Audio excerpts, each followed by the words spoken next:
I'm Les Kurgan. I'm Nikki Kurgan, We've been married for 31 years. and today we're going to talk to you about our experience that we dealt with our son with a drug addiction. We realized that Blake had an addiction when he was a senior in high school. We actually had sent him to a junior college here in Hendersonville when we realized that he was using and experimenting with cocaine. It followed with a drug called ecstasy. We realized that he was addicted to ecstasy when he was living here at home, and he had dropped out of college, and we decided to ask him to move out of our house due to the fact that he was stealing from us and he was lying to us, and just his basic attitude towards us. But it was hard as a mother to tell your child to move out. I didn't want to. He did. But then, as things got worse, we'd come to the terms that we had to put him out because we couldn't handle it anymore, because it was putting a strain on our relationship as well as our other two children, which wasn't fair. He stayed out of the house approximately 4 months and was living in his truck. When he called me and said that he had a problem, his truck had broke down, and we had found that he was really struggling having anywhere to stay. And I told him over the phone the only way that I would help him would be that he would admit that he was a drug addict to me, that we would help him get into a rehab center. I didn't hear from him for about 2 or 3 days. And he finally called me and he said, "Dad, I need help, and I'm a drug addict." That's when we decided to help him get into Cumberland Heights. Okay, so first question is, how has addiction affected your family? I think everybody's born with some form of addiction. Addiction comes in a lot of forms. It could be a gambling addiction, porn addiction, sex addiction. It could be alcoholism, and it can be drugs. When Blake was a lot younger, we noticed that he was a compulsive person. Anything that he did, it was just very compulsive. It was from spending his money to things that he had. Everything he bought was compulsive, and if he bought something, it was on impulse. And I think that was one of the ways that he dealt with his addiction, is he couldn't figure out how to say no to it. And I guess with being in addiction and not getting the appropriate help, not necessarily the appropriate help, but not buying into the program, is where he struggled. But hurting the family, yes, it hurt his brother and sister. It caused us to fight, that we finally had to start saying we can't let this get into our relationship, because of course it tried really hard, but we stuck together on how we wanted to deal with it and what we needed to do, and put our other kids before this addiction. Do you think having a strong relationship with God helped y'all through that? Most definitely. It's the only way. It's the only thing that saved us, because as a family we were in disarray, and we were unsure. We were wondering, why does it happen to us? Because we raised our kids in church. We lived in a good home, and it goes back to, it could be anybody. It don't matter if you're a preacher, a banker, a teacher, a professor. It's just, But, nobody knows why it happens. It but just happens. think back to when all this did start 9 years ago, when we tried to reach out to certain people, they kind of shunned us because 9, 10 years ago, it really wasn't as big as it is today, the drug addiction. So I had a hard time with that, with people from our church who did not want to help because they didn't really believe. I guess they kind of thought we were a thug family. I don't know. They didn't want to have us as friends anymore. So that kind of was hard too. I guess people think that just if you have somebody in drug addiction in your family, years ago they used to think that they were thugs, and now it's coming around to where everybody realizes that it can happen to anybody. And it's in about everybody's family. You know somebody. Every family either has somebody or knows somebody that's addicted to drugs. Okay, so next question. Was there ever a point where y'all blamed yourselves for the Blake encountering this addiction? Every day. And why? Every day I did when he was younger, not until I had gone to meetings for myself to realize that it's not my fault and that I didn't cause it. But at the beginning of it, I did feel like it was my fault, that maybe I didn't do enough. Maybe I didn't prepare my kids for this drug addiction, or drugs in the world, I should say. And then I thought giving him everything that he always wanted was maybe too much too.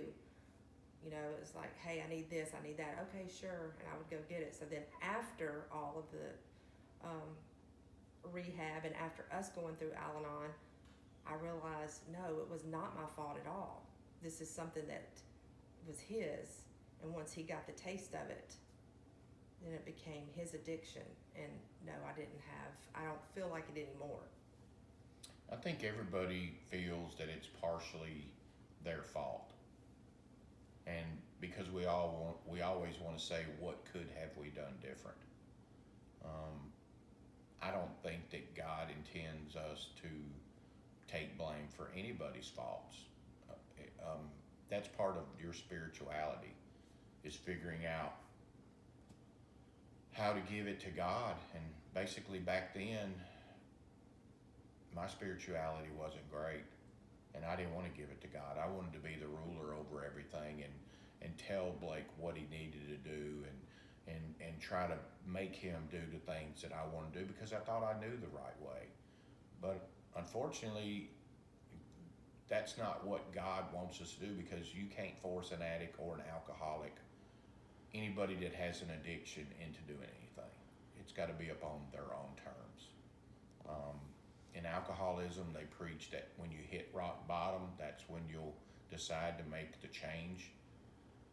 And that's to each his own. Everybody's different. Okay, so how did Blake moving to Florida for recovery affect y'all's marriage? Actually, I think it did our marriage better, because when Blake was living here and on drugs, it would cause a big problem, because him and Les would fight all the time. And then, of course, that would put me in the middle of whose side am I going to be on? And it wasn't like I wanted to be on either side, but they would each drag me into it. So when he moved to Florida, it was almost like a relief, because number one, I didn't have to worry about him anymore, because I didn't have to see him at work and know if he was high or not.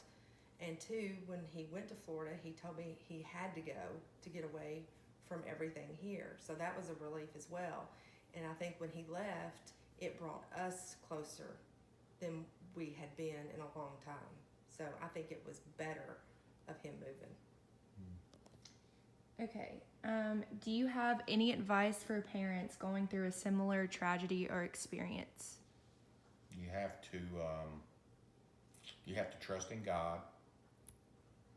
You have to keep your family close, especially the immediate family.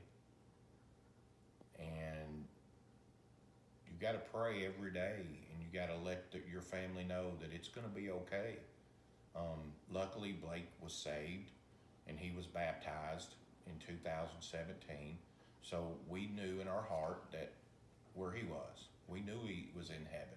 So there was a sense of peace. There's a sense of peace. Not saying that we don't miss him, but there's a sense of peace. And us being a close family and being together and being able to spend time as a family is what helped us grow and partially put a lot of it behind us.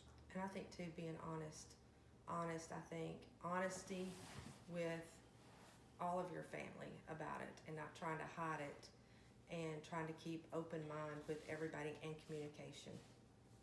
Okay, last question. Blake struggled since he was 18.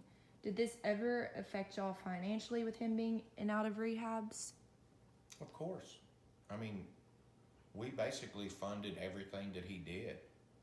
I mean, when he went into rehab, he went into detox one time, he was hurting so bad that we had to buy him drugs for the night to get him by before we could get him into a rehab. Because if we wouldn't have got him drugs, he would have died. So to get him in the rehab the next morning, that's what something they told us to do, is he needed to get high. So yeah, financially it was a burden. As far as monetary funds, it was very expensive. Especially because you said he did steal from y'all as well. He stole money, he stole jewelry, anything that he could find that he could sell or pawn, he Or would do. checks that he would write. But that's Do you think just he thing- did this out of hurt? Like, do you think that he was like, oh, I just want to do this, like, whatever? No, He strictly did it because he was wanted on drugs. He wanted the drugs. We actually even had to pay off his drug dealer one time, or I mean, he was told gonna us hurt him. he was gonna like kill him. So we had to take him to his drug dealer's house to give him money. And how many times did we pay off his bills and pay car notes and everything because he would take his check and blow it, and we would have to cover it. So families that don't have the money to be able to do that, I don't know what they would do, because it would be really hard. And a lot of times he would say, don't give him any more money, and I would behind his back give him money, and that's not fair to do that to him, but I did because I love my son. Do y'all have any other comments or anything? I just think that when you deal with the addictions and alcoholism, you have to be patient to a point, but eventually you have to be strong and you got to be against it. Because if you baby somebody in addiction, they will manipulate you, they will take advantage of you, because they don't know any better. They don't realize how bad they're hurting you. And until they get better, do they start realizing that they have to make a lot of amends for all the stuff and all the problems that they caused here. And hopefully they'll make amends before something bad happens.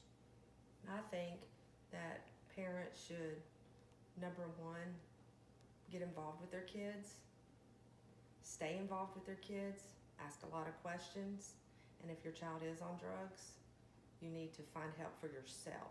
Not only for your child, but you need to talk to someone, whether it be Al-Anon, your preacher, but you need help to be able to get through everything instead of burying your head in the sand.